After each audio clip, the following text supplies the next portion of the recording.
Okay, this problem is from section 13.4. Just kind of covers everything here.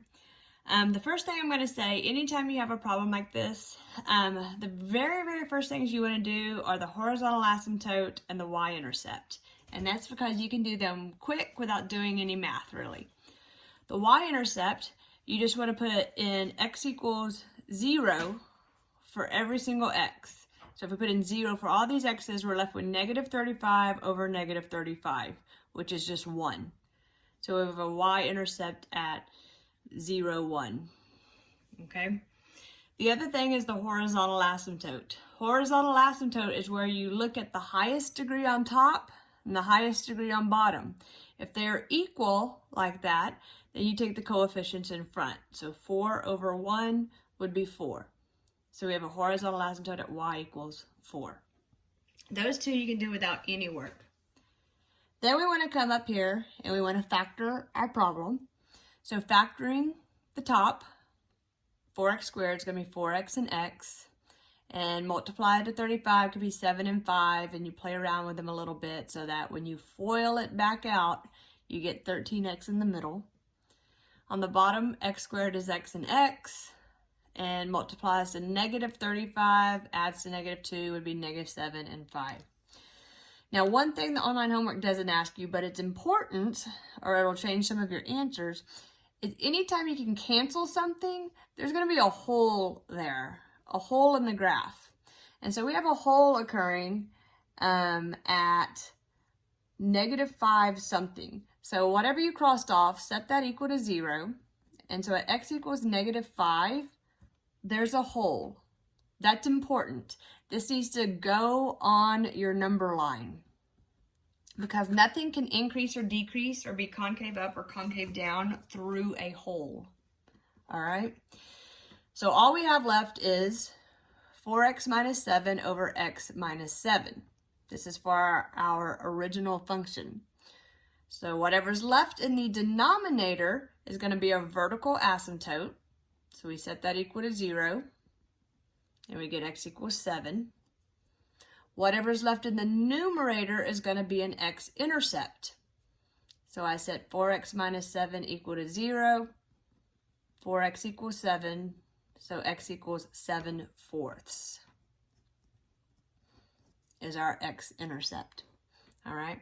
The domain, we have a hole and we have a vertical asymptote. So both of those spots, both of the denominator, we have two denominator issues. So basically x cannot be 7 or negative 5. Okay. And if you wanted to find exactly where the hole was, take that negative 5 and put it into this reduced form here. So we have 4 times negative 5 minus 7 over negative 5 minus 7. So we have negative 20 minus 7 over negative 12, which is negative 27 over negative 12. If I take a 3 out of both of those, I would have 9/4. That's not really important except for when you're graphing it.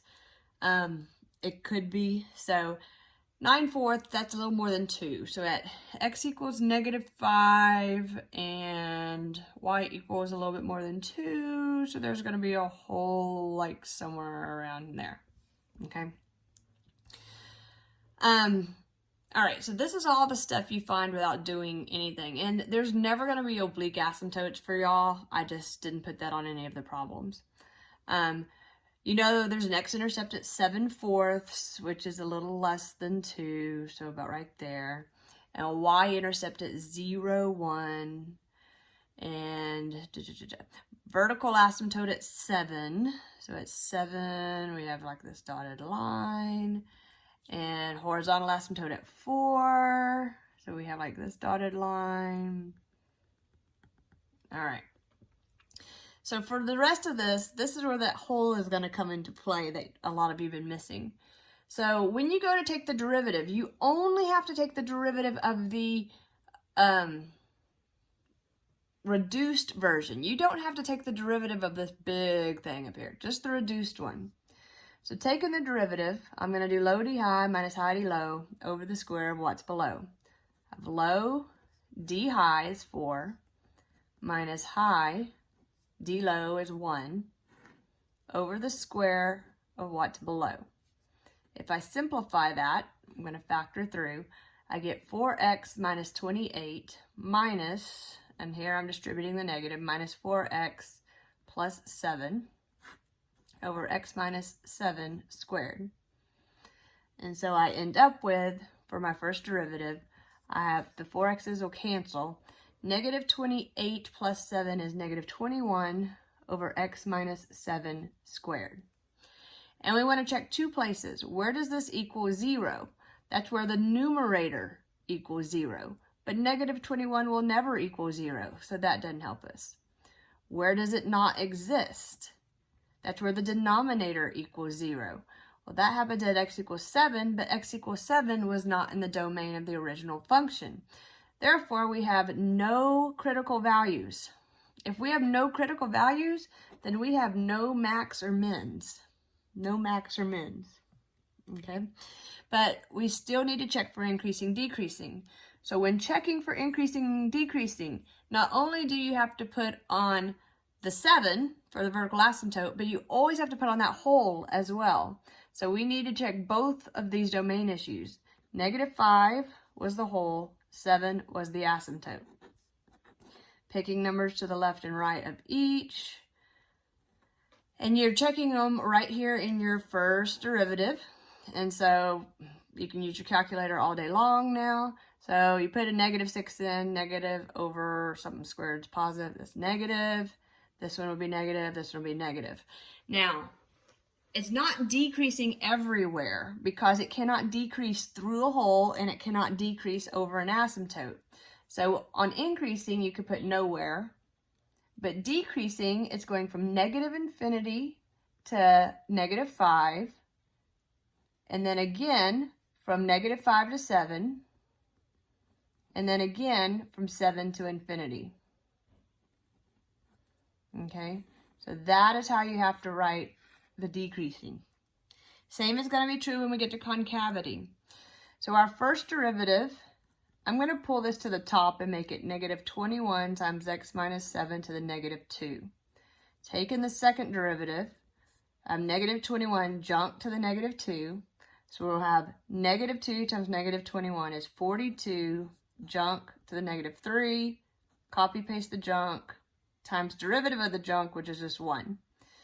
And so we have 42 over x minus 7 cubed. We want to know, where does this equal 0? It doesn't, because 42 doesn't equal 0.